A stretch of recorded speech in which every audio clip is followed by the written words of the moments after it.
I got it wrong the first time. I thought the key to uncovering the truth lay in Elena Vargas's files. But those fragments, grainy photographs, half-finished notes only pulled me deeper into confusion. They led nowhere concrete, just questions stacked on top of questions. I needed a different angle, a clearer lens. And there was one name I couldn't ignore, Jay-Z. The more I followed Vargas's trail, the more his name surfaced, not as a conclusion, but as a constant presence. Not just another figure mentioned in passing, but someone her notes seemed to circle around. Again and again, I believed I had time to understand what she was hinting at, to separate fear from fact. Then something changed. Something followed me. This is part 2. The road stretched endlessly into darkness, my headlights swallowed by shadows that felt alive. The image wouldn't leave my mind, my own body. Hanging lifeless from a tree, my face twisted into an unnatural smile, a vision that felt less like imagination and more like a warning. I pulled into a roadside cafe, its flickering neon sign offering no comfort. I sat there, breathing shallowly, trying to anchor myself in reality.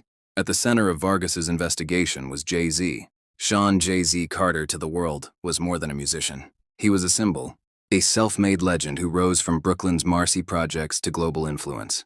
But Vargas's notes suggested that beneath that public image, there was something she couldn't quite define, only sense. She never accused him outright. She questioned the patterns, repeated symbols, carefully constructed imagery, private gatherings described in hushed tones.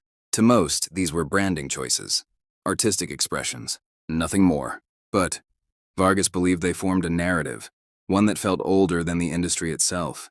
In her writings, the Roc Nation Gala wasn't described as a ritual, but as a spectacle, a carefully choreographed environment where power, symbolism, and secrecy blurred together. Some photographs, she noted, appeared unsettling at first glance. Masked guests, dramatic lighting, objects that resembled ceremonial decor. In one image, Jay-Z was positioned prominently, composed and unreadable. Too composed, Vargas wrote. Whether it meant anything at all, she never lived long enough to say. His presence carried an undeniable authority. And then there were the accusations. Some brushed off as tabloid noise, others lingering in the background, harder to dismiss. Stories followed him wherever his name appeared. Stories of pressure, control, and moments people preferred not to speak about openly. Some believed his wealth and influence allowed uncomfortable situations to quietly disappear. Others spoke in vaguer terms, hinting at connections that went beyond business or fame, suggesting relationships built on power rather than trust.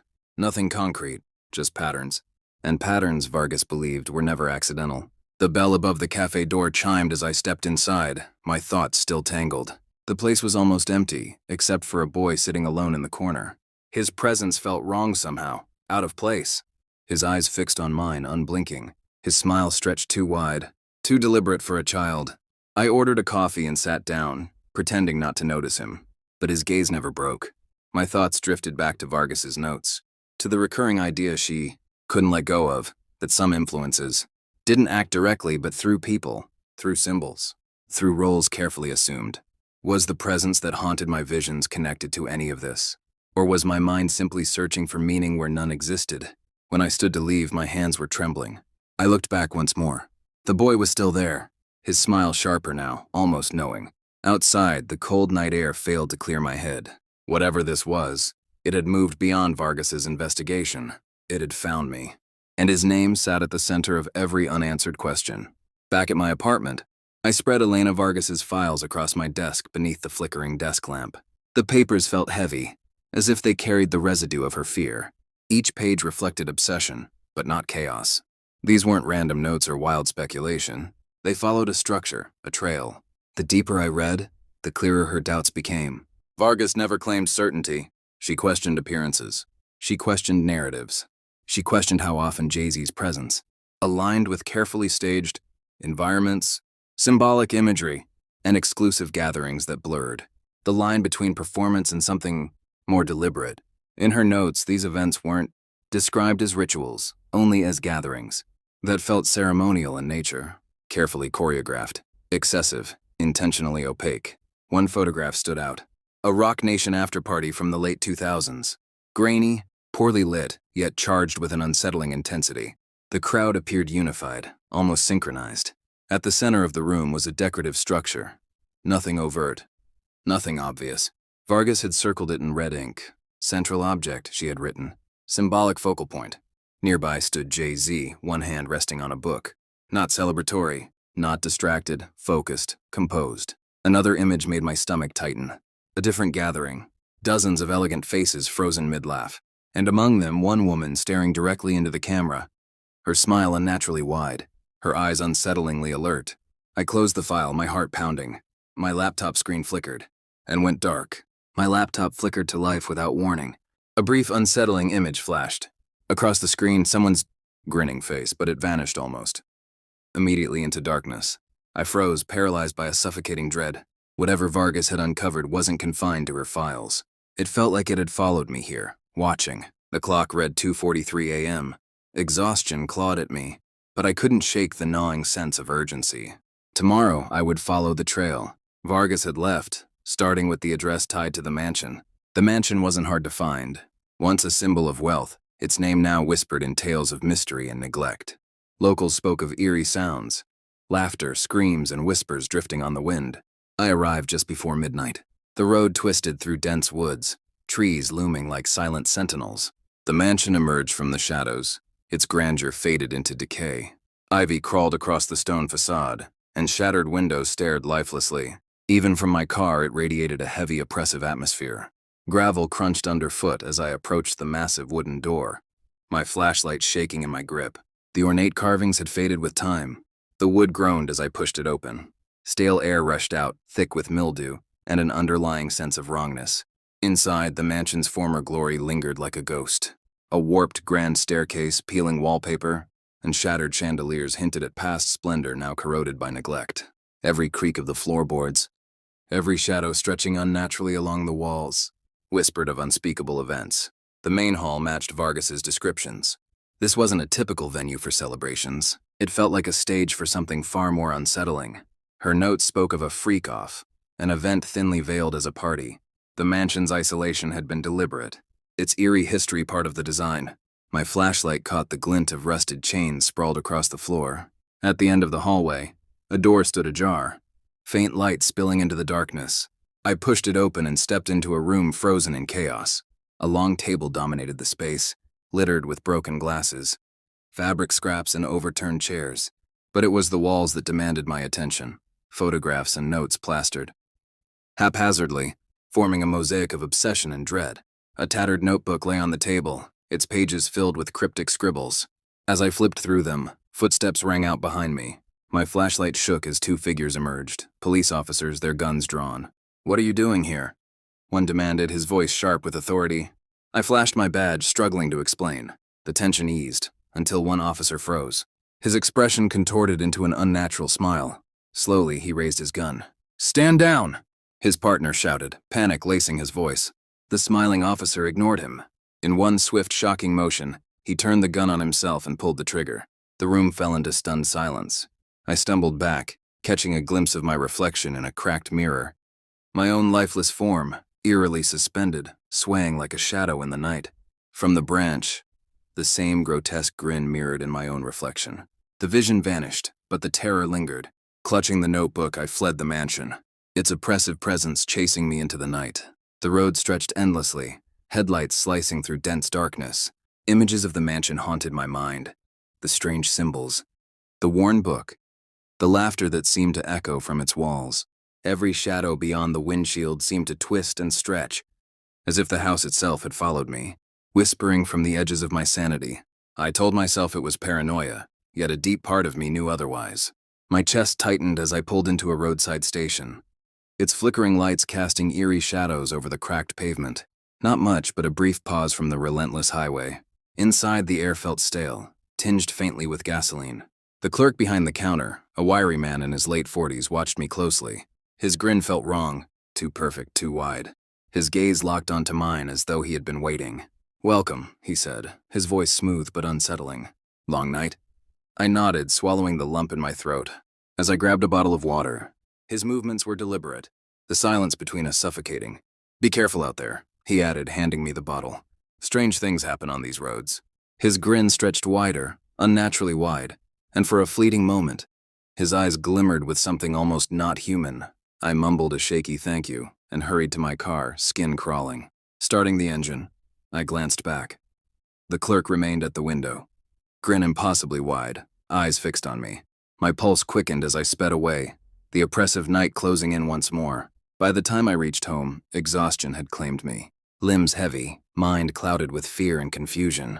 I collapsed onto my bed, clutching the leather-bound book, its weight oddly grounding and unsettling. Sleep came in short, restless bursts, each plagued by visions of grinning faces and faintly whispered chants.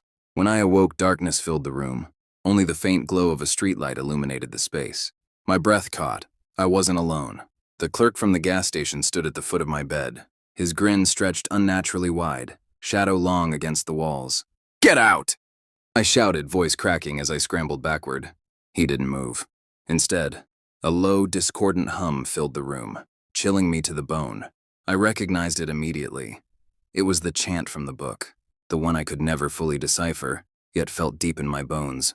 Suddenly he lunged, grin splitting his face unnaturally as hands reached toward me. Heart pounding, I bolted for the door, stumbling into the hallway. The air grew thick, as if the walls themselves were closing in. I didn't look back. My only instinct was escape. I reached the front door and fumbled with the lock, my hands shaking as the low hum grew louder behind me. Finally, the door gave way. I burst into the cold night air, the chill biting into my skin as I ran blindly, bare feet scraping against the pavement. When I felt far enough away, I dared to turn back. The house stood silent and dark. Its windows were lifeless. The doorway, where I expected to see that distorted figure, was empty. No movement, no sound. It was as if nothing had been there at all. I collapsed onto the curb, breath ragged, heart racing. The faint echo of the hum still lingered in my ears, and the memory of that grin burned into my thoughts. Whatever this was, it wasn't simply following me. It was pursuing me. My apartment felt smaller with every passing hour. The files scattered across my desk formed a web, dragging me deeper beneath the weight of Vargas's discoveries. Every photograph, every note seemed to whisper fragments of a truth I wasn't ready to face. The gas station clerk's grin replayed endlessly in my mind, his voice twisting my fear into something raw and instinctive. Desperate for answers, I drove to the outskirts of the city, to a small, obscure shop other investigators had mentioned in passing. The building was unremarkable, its faded exterior blending into the surrounding decay. But the moment I stepped inside, the thick scent of incense and cluttered shelves lined with talismans, old books and sealed jars told me this place dealt in beliefs far older than reason. The shopkeeper was an elderly woman with sharp green eyes that seemed to see through me. Her attention fixed instantly on the leather-bound book as I set it on the counter. The markings on its cover caught the dim light, appearing almost alive. She studied it for a long time before speaking. "This isn't just an object," she said quietly. "It's what some traditions call a harbinger's mark, a symbol, believed to draw the attention of something beyond human understanding." A chill ran through me. "What kind of something?" I asked, uncertain I wanted the answer. Her expression darkened. "In ancient belief systems, there are entities that don't act directly," she explained. "They influence. They attach themselves through fear, trauma, and exposure. Over time, they hollow a person out, leaving behind something that no longer feels entirely human." Her gaze sharpened.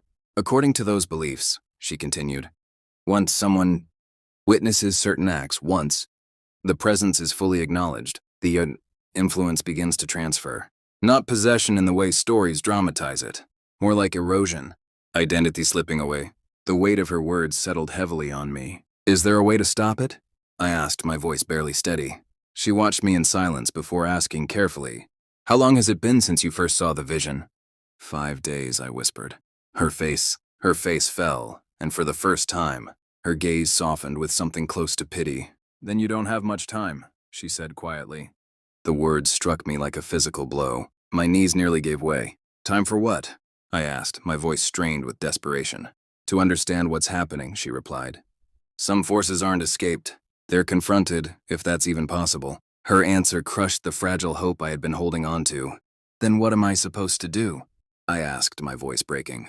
She leaned closer, lowering her voice. "You have to face it. Denial only gives it more room to grow." I stumbled out of the shop, the book clutched tightly in my hands. The cold night air hit me like a wave as I got into my car, her words echoing in my mind. "You don't have much time." Whatever this was, it had already begun. By the time dawn arrived, a heavy sense of inevitability had settled over me.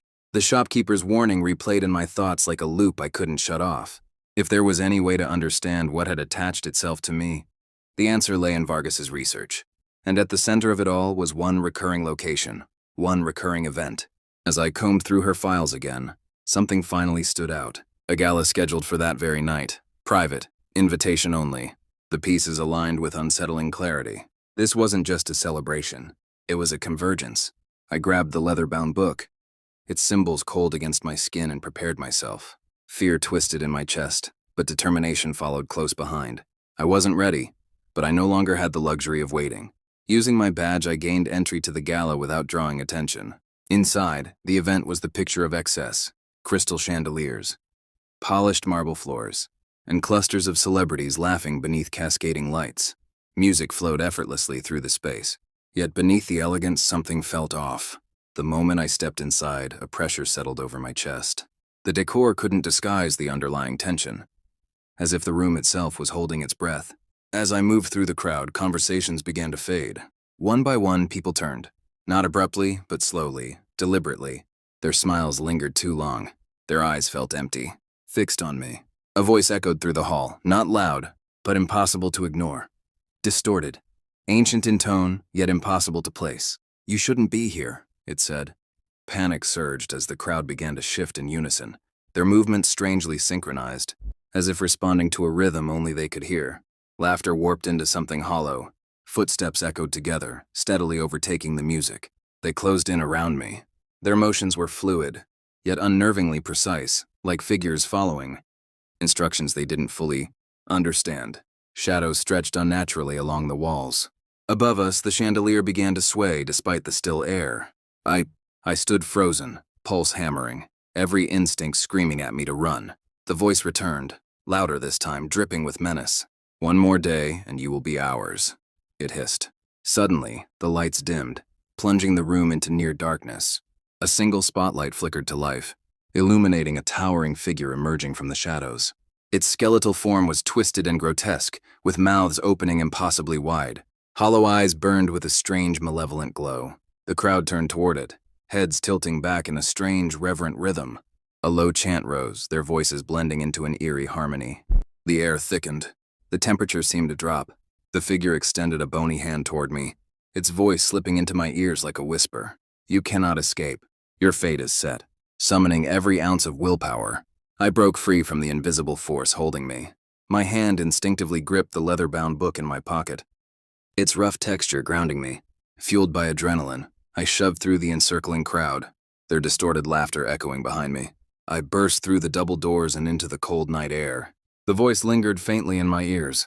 "You cannot run forever." Sprinting into the darkness, shadows seemed alive, whispering my name. The streets felt colder, emptier, as if the entire city had become a stage for my torment. Each breath grew heavier, each step slower. Doubt began to creep in, dragging at my resolve. I clutched the book tighter, but its weight no longer anchored me. It felt like a chain. My heart sank with the grim realization. It wasn't just the presence haunting me anymore. It was gaining ground. Exhausted, I slowed to a halt, the hum of the unseen chant buzzing faintly in my ears. My chest heaved with fatigue. I decided to take the public bus home. The bus rattled along the road, my gaze fixed on the passing streetlights, thoughts spiraling into despair. At first, I didn't notice the man seated across from me. When I finally looked up, his presence felt otherworldly. He wore a warm, calm smile, an anchor of reassurance after days of grotesque terror. His features were weathered but strong, and his deep-set eyes seemed to hold centuries of understanding. Silver hair fell softly around his face, and his hands rested lightly on his lap, radiating quiet authority. Despite his simple worn coat, there was a sense of calm power about him, as though he moved through chaos untouched. When our eyes met, I was startled by the intensity of his gaze. He didn't speak aloud. Instead, a steady, resonant voice filled my mind. "The darkness has sought you," it said, "but it cannot touch the light within. For every shadow cast, a greater light lies behind it." I gripped the edge of my seat, breath hitching. "Who are you?" I whispered, voice barely audible over the rumble of the bus. He didn't answer directly. Instead, his presence reached deeper, unraveling the fear and hopelessness twisting inside me. "Even when the abyss stares back," his voice echoed within my mind. "You are not abandoned. You were not meant to be a vessel for fear. You were shaped for something far beyond the reach of darkness." A warmth spread through my chest, pushing back the suffocating dread that had consumed me for days. It was brief, but for the first time, I felt something unfamiliar. Hope. The man leaned closer, his expression calm yet solemn. "Remember this," he said quietly. "Even when I walk through the darkest valley, I will not be afraid. I am not alone." The words anchored themselves deep in my mind, like a guiding light. Suddenly, the bus jolted violently, throwing me forward. When I steadied myself and looked outside, my stomach tightened. The bus had come to an abrupt stop in front of a towering corporate building, its polished glass reflecting the city lights like an unblinking eye. I turned to thank the man, but the seat across from me was empty. He was gone. In his place rested a single white feather, faintly glowing against the worn fabric of the seat. Driven by a need for answers, I stepped off the bus and into the building's immaculate lobby. Unease washed over me instantly. One by one, everyone inside turned to face me. Their expressions stretched into wide, unnatural smiles. Without warning, they began running toward me. Their footsteps echoed together, perfectly synchronized. I sprinted for the stairwell, adrenaline surging as I took the steps two at a time. With every floor I climbed, more figures joined the chase, emerging from offices and corridors, their smiles never fading. Laughter warped and echoed through the stairwell. By the time I reached the top floor, my lungs burned. A single guard stood waiting. The figure loomed tall, its grin far too wide. As I stepped closer, its form twisted and unraveled, revealing something skeletal beneath the illusion. Its distorted voice filled the space. "You cannot escape. Your ending is already written." I trembled under its presence, until clarity cut through the fear. The old man's words echoed again. "Darkness has no power without belief." I stepped forward, my voice unsteady but firm. "This isn't real," I said.